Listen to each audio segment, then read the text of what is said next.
Hai, hello, salam sejahtera Malaysia. Selamat datang ke channel Fels Lifestyle. Terima kasih kerana terus setia dan bersama di dalam channel ini. Tuan-tuan dan puan, terima kasih kepada yang sudah lama setia dan kepada yang baru di dalam channel ini. Saya ucapkan selamat datang dan jutaan ribuan terima kasih.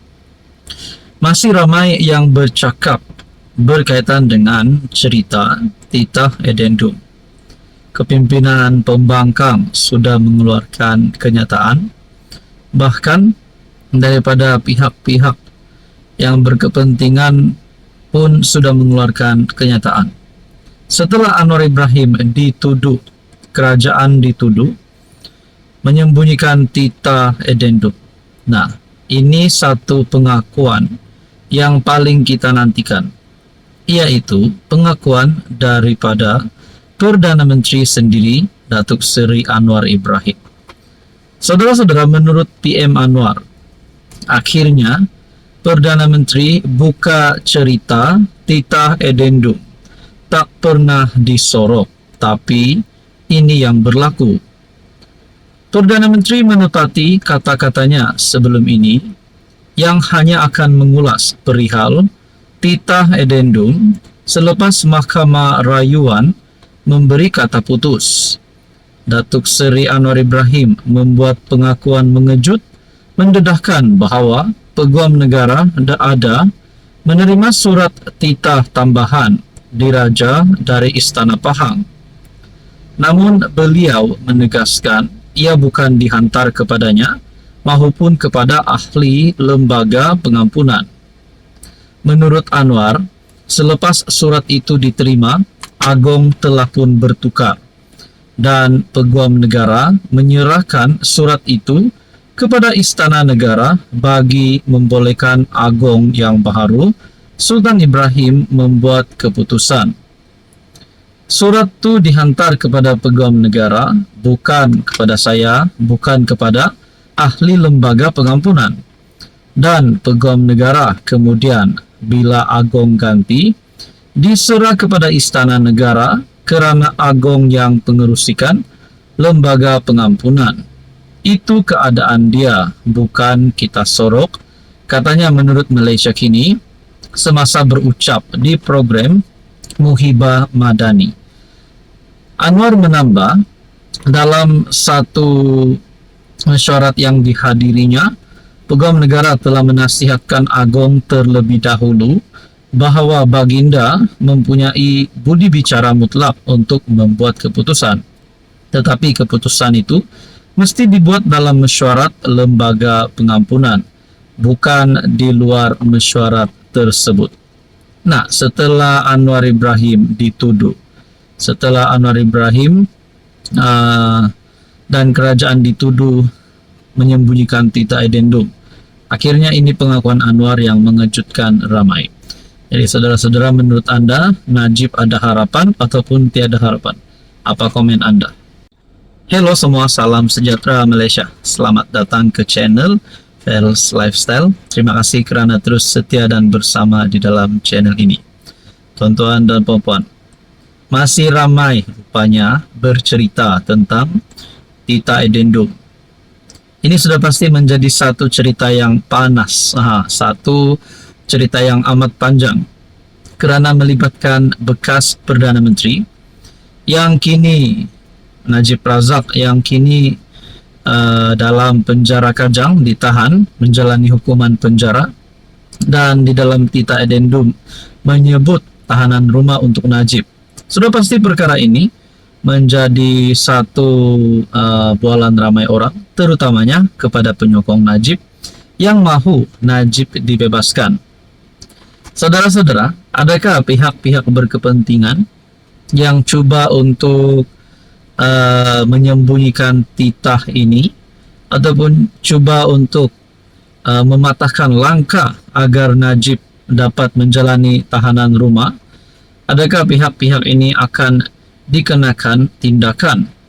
Nah, saudara-saudara, saya pun tidak pasti siapa pihak berkepentingan ini, tetapi ini satu keputusan, satu artikel berita daripada Malaysia Kini Peguam mohon Majlis Raja-Raja bincang keingkaran Perdana Menteri. AG akui titah edendum. Peguam senior Muhammad Hanif Katri Abdullah memohon Majlis Raja-Raja mengadakan mesyuarat khas bagi membincangkan keingkaran Perdana Menteri dan Peguam Negara sebelum ini mengakui kewujudan titah edendum berkaitan bekas PM Najib Razak. Hanif mempersoalkan mengapa sebelum ini PM berdiam diri dan tidak mengakui kewujudan titah edendum. Sedangkan katanya Anwar pada 21 April 2024 dilaporkan mengakui telah berjumpa Peguam Negara ketika itu Ahmad Teriruddin Muhammad Saleh, namun mengatakan titah di luar mesyuarat lembaga pengampunan adalah tidak sah. Mengapa pada masa itu tidak diakui oleh Anwar bahawa titah edendum adalah wujud? Walaupun pada masa itu kerajaan tidak mahu menerima kesahihan sekalipun, mereka wajib mengakui kewujudan. Rakyat Malaysia telah dibazirkan masa, tenaga, telah dimasukkan dalam kekeliruan berkaitan isu titah edendum kerana kerajaan berdiam secara salah. Jadi adakah dengan ini Anwar Ibrahim sebagai Perdana Menteri dan Peguam Negara AG perlu dipecat ataupun mereka mempunyai risiko untuk hilang jawatan dan dikenakan tindakan? Nah, saya tidak pasti berkaitan dengan ini. Tapi apa yang pasti, bagi saya, Perdana Menteri Anwar Ibrahim dan juga Peguam Negara mustahil untuk mereka melakukan satu pelanggaran kerana ini melibatkan titah edendum. Saudara-saudara, apa komen anda? Hai, hello, salam sejahtera Malaysia. Selamat datang ke channel Fels Lifestyle. Terima kasih tuan-tuan dan puan kerana terus setia dan bersama di dalam channel ini. Ini satu cerita panas. Di saat usia Tun Mahathir yang sudah masuk ke tahun 100, usianya yang sudah menghampiri 100 tahun pada tahun 2025 ini, mungkin ada yang mulai tertanya-tanya, adakah Tun Mahathir kini sudah nyanyuk? Kalau nak cakap kritikal, Tun Mahathir masih sihat. Kita dapat lihat Tun Mahathir bergerak ke sana ke sini, bahkan masih mengeluarkan kenyataan di media. Tapi saudara-saudara, nak cakap Mahathir kritikal dalam keadaan politik, rasanya mungkin boleh juga dikatakan begitu, kerana hari ini saja Anwar Ibrahim sebagai PM, Mahathir pula tiada parti dan sudah kalah teruk pada pilihan raya umum ke-15. Saudara-saudara, tuan-tuan dan puan, baru-baru ini Tun Mahathir telah membuat kenyataan bahawa anak kepada bekas Perdana Menteri Pak La ataupun Abdullah Badawi telah ada satu conversation di antara anak Pak La dengan anak Mahathir. Perbualan itu berbunyi seperti ini. Anak Pak La berkata, giliran kami untuk mencuri. Nah, ini adalah menurut cerita Tun Mahathir. Akhirnya ini pengakuan daripada anak Pak La. Saudara-saudara, giliran mencuri, anak Pak La nafi tuduhan Dr. Mahathir. Adakah dengan ini Mahathir sudah nyanyuk, sudah hilang ingatan kerana telah mengeluarkan kenyataan yang salah? Kerana menurut anak Pak La, beliau menafikan tuduhan Mahathir.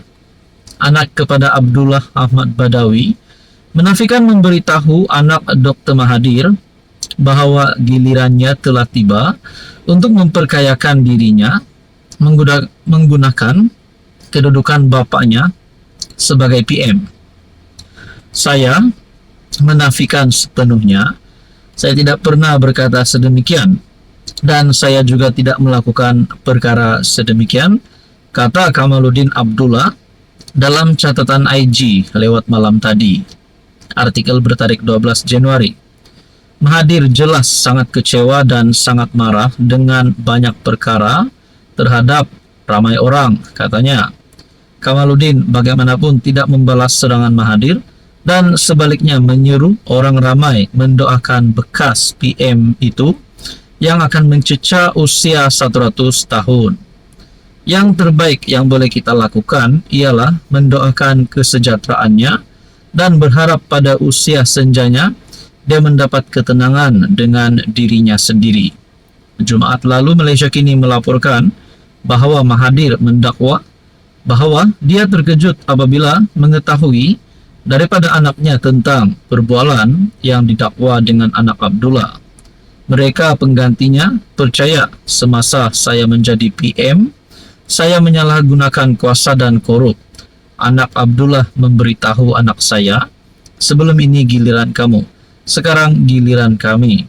Giliran untuk apa?